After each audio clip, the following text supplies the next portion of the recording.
Sir এটা এটা আমার এই কোশ্চেন একটা। এই কোশ্চেনটা তাহলে করে ফেলি। বলো।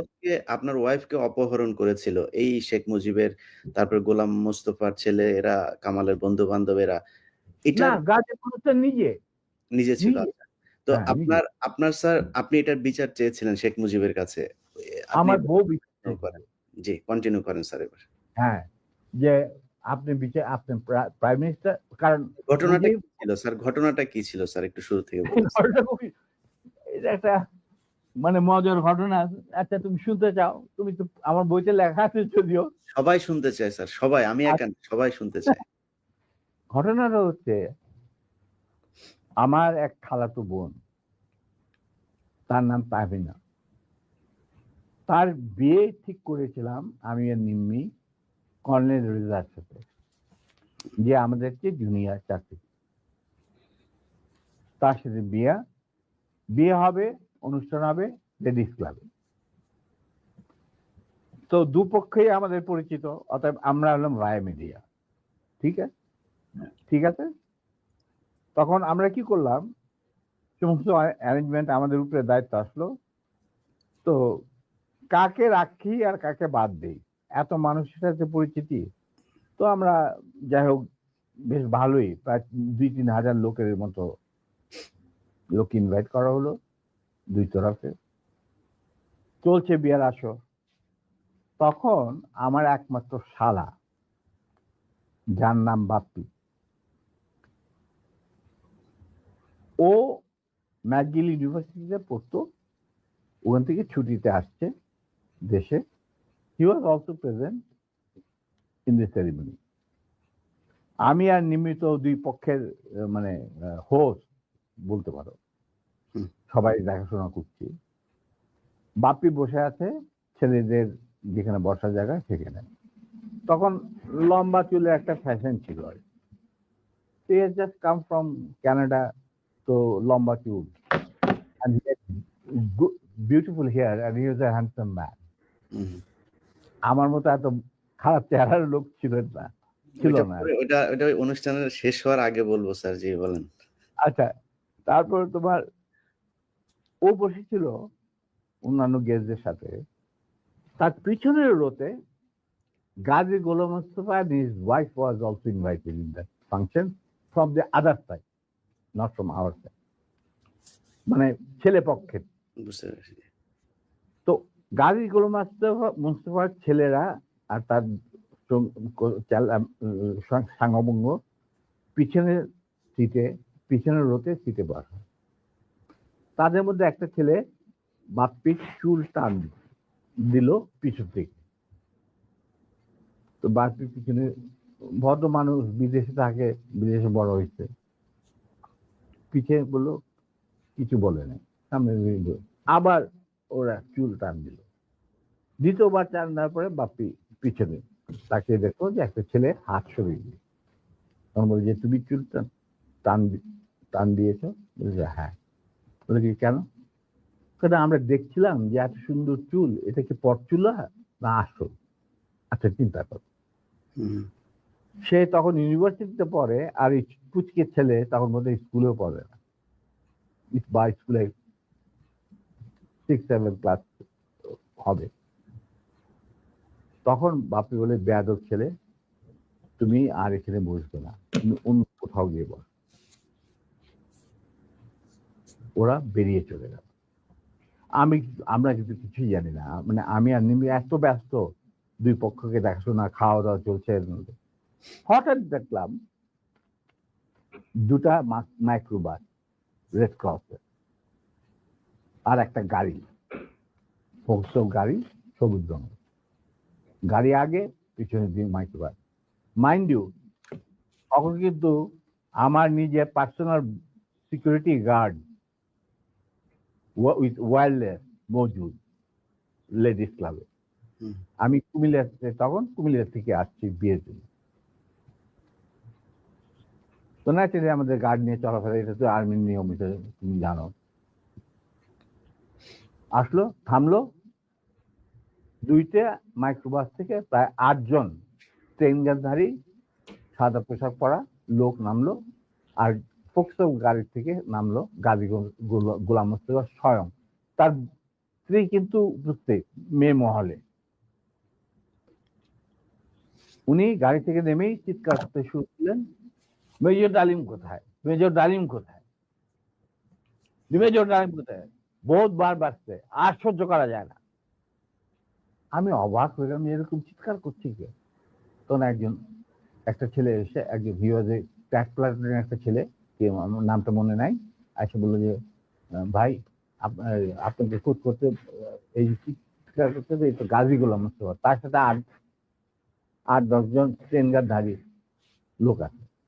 মাইন্ড ইউ, তখন কিন্তু army was deployed in the whole country to recover illegal arms. আর আমাদের ঢাকার হেডকোয়ার্টার ছিল রেস কোর্ট, আমরাও সেই অপারেশনে যুক্ত ছিলাম। যাই হোক, আমি বাইরে আসলাম, আসে গাড়ি গোলাম মোস্তফার সামনে বারান্দাতে। আমি মেজর ডালিম, আপনি আসুন, আপনার বেগম সাহেব তো আছেন ভিতরে, আপনি আসুন, বরবধূকে আপনি দোয়া করে দেন। হারামজাদা বারবার সে আর্মির আসছে, আমি উচিত শিক্ষা দেব। আমি দেখলাম আমার চারদিকে ওই ট্রেন ঠেকাইলো প্রায় 4-5 জন মানুষ, আর 4-5 জন খালে দাঁড়িয়ে। আমরা এই দেখি, আমি একজন ট্রেন মানুষ, আমার স্কট আছে ওখানে প্রায় 4-5 জন, ওয়্যারলেস আছে, I can call anyone any time, MP unit, যে ইউনিট দরকার হয়। এই কি অবস্থা, একটা বিয়ে বাড়ির মধ্যে এরকম একটা হুলস্থুল কাণ্ড। আপনি দেখেন কিছুই কি ব্যাপার, কি আপনি আজকে তো উত্তেজিত করেন, আমি তো জানি না যে এর মধ্যে কি ঘটনা ঘটে। ওগুলো ওঠ, এ উঠা, মাইক্রোবাইক আমাকে ঠেলতে ঠেলতে নিয়ে যাচ্ছে মাইক্রোবাইক। আপনি ব্যাপার কি গাড়িতে, এটা একটা বিয়ে বাড়ি, একটা মেয়ের বিয়ে হচ্ছে, আর আপনি আমাকে বলছেন উঠ, কি আমার কাপড় টাপড় ধরে টানা 4 জন মিলা আমাকে উঠালো। খবর চলে গেল ভিতর অন্য মহলে, নিম্মি আর আমার শাশুড়ি, আমার খালার শাশুড়ি মানে কন্যার মা, উনি বেরিয়ে আসলেন। ওনারা আসলেন যে কি ব্যাপার, দেখে যেরকম আমাকে ঠেলাঠেলি করে উঠানো হচ্ছে মাইক্রোবাসে। আমি মাইক্রোবাসে উঠলাম, উঠে দেখি চুল্লু আর আলম নামে 2 জন মুক্তিযোদ্ধা, ক্র্যাক প্লাটুনের সদস্য, তারা ছিল আমার ছোট ভাই স্বপনের সাথে, স্বপন বীর বিক্রম। ওদেরকেও মারতে মারতে মানে রক্ত বের করে ফেলেছে, মুখ দিয়ে রক্ত ঝরছে, আহত অবস্থায় তারাও মাইক্রোবাস। তখন আমার খালাম্মা গাজীকে বললো, গাজী সাহেব আপনি কি করছেন, আমার মেয়ের বিয়ে হচ্ছে, আর দে আর দি, তারা বর পক্ষেরও কন্যা পক্ষেরও, ওরা কাজ কি হয়েছে কি, ওরা তো ব্যস্ত।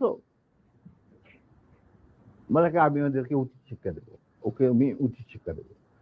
তখন আমার স্ত্রী বললো যে আপনি তাকে একা নিয়ে যেতে পারবেন না, আপনি আমাকে সঙ্গে নিয়ে আসবেন। ঠিক আছে চল বলে ওরেও ধাক্কা দিয়ে উঠায় দিল মাইক্রোবাসে। তখন আমার খালা বললেন, গাজী সাহেব আপনি কিন্তু বাড়াবাড়ি করছেন, ঠিক আছে, যেখানে আপনি নিয়ে যেতে চান আমিও যাবো সাথে। গাজী কি স্যার তখন ঢাকা আওয়ামী লীগের সভাপতি নাকি?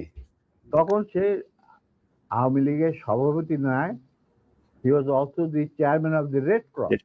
আচ্ছা, বুঝতে পারলা? শেখ মুজিবের সবচেয়ে প্রিয় লোক সে তখন। সে ঢাকার মধ্যে মানে ঢাকা শহরে সে হলো মুজিবের সবচেয়ে বড় লাঠের সর্দার।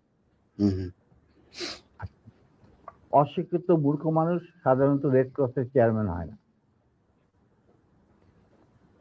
কিন্তু ওকে বানানো হয় যাতে করে লুটের এই যে রিলিফের মার চুরি চামারি করতে সুবিধা। যাই হোক, সেটা অন্য ব্যাপার। তারপরে আমাদেরকে নিয়ে উনি গাড়ি ঘুরে চললেন প্রথম ফার্ম গেট দিয়ে ভিতরে ঢোকার পরে আমি দেখলাম যে আরে সম্ভব নয়, কোথায় চাচ্ছে, লক্ষ্মীবাড়ি ক্যাম্পে নাকি। তখন আমি চিন্তা করছি কি করি। এর মধ্যে আমার খালা আর নিমি নিজেদের শাড়ি ছিঁড়ে চুল্লু আর আলমকে ব্যান্ডেজ করে দিয়েছে, মানে যেখানে যেখানে ক্ষত, তার দিকে রক্ত পড়ছিল। আমি হঠাৎ বললাম, গাড়ি থামাও driver. In the mean time Swapan Bapi ওরা কিছু গেস্টকে বোধহয় নাম বাড়িতে পৌঁছে দেওয়ার জন্য নিয়ে গেছিল গাড়ি করে, বা ওদের গাড়ি আসছিল না, দেরি ছিল কিছু, ওরা উপস্থিত ছিল না। তো আমি বললাম গাড়ি থামা, ড্রাইভার গাড়ি থামা দিল। আমরা তখন আমার আমার আমার আমার গাড়িতে প্রায় 4 জন ট্রেনধারী লোক, তাদের একজনকে বললাম যে তুমি গিয়ে ওই সামনে যে গাড়ি গোলাম মোস্তফা বসে আছেন, কাজী গোলাম মোস্তফা সাহেবকে বলেন নাই কিনা আসেন। Somehow that man with train guard, he got down and went to Gazi. গাজীও তখন স্টপ হয়ে গেছে, যে পিছনে গাড়ি স্টপ হয়ে গেছে। আসে বলছে, ওনাকে বোধহয় বলছে যে আপনাকে উনি ডাকছেন নিজের গাড়ি। গাজী গুলস্তান দরজা খুলে আমাদের মাইক্রোবাসে আসলো। তখন আমি গাজী গোলাম মোস্তফাকে বললাম যে গাজী সাহেব, আপনি তো আমারই নিয়ে চলছেন, কোথায় নিয়ে যাচ্ছেন জানি না, কিন্তু একটা কথা মনে করে রাখেন, আপনাকে মনে করাই দিচ্ছে আপনার ভালোর জন্য, যে আপনি যে আমাদেরকে এই মাইক্রোবাসে, রেড ক্রসের মাইক্রোবাসের মধ্যে ঢুকায় নিয়ে আসছেন, এটা কিন্তু হাজার হাজার মানুষ, শয়ে শয়ে মানুষ দেখতে উপস্থিত ছিল। অতএব আপনি কিন্তু আমাদের সাথে যাই করেন আপনি কিন্তু পার পাবেন। এইটা শোনার পর গাজী গেল একটু ঘাবড়ায়, যে তাই তো, আমি যে উঠাই নিয়ে আসছি এটা তো সবাই দেখছে। তখন আমি বললাম যে আপনি যাই করেন, উনি যখন একটু হতভম্ব হয়ে বোধ দেখাচ্ছে, আমি বললাম যে গাজী সাহেব, আমি আপনাকে একটা পরামর্শ দিই, আপনি যাই করেন আপনি শেখ সাহেবের কাছ থেকে আগে পারমিশনটা নিয়ে নেন, এছাড়া আপনি বাঁচতে পারবেন না। এর মধ্যে আমার ছোট ভাই স্বপন বীর বিক্রম ফেরত আসছে লেডিস ক্লাবে, বাপ্পি ফেরত আসছে। ওরা শুনলো যে এই ঘটনা ঘটছে, ওখান থেকে সোজা স্বপন চলে গেল এমপি ইউনিটে, ঢাকা ক্যান্টনমেন্টে। ওখানে গিয়ে বললো যে এরকম অবস্থা, বিয়ে বাড়ি থেকে কিডন্যাপ করে। এই বিয়েতে কিন্তু জিয়া রহমান উপস্থিত ছিল, শফিলিও উপস্থিত ছিল, খালেদ মোশাররফ, মানে সবাই উপস্থিত ছিল। আচ্ছা, তো ওনারা তখন চলে গেছেন।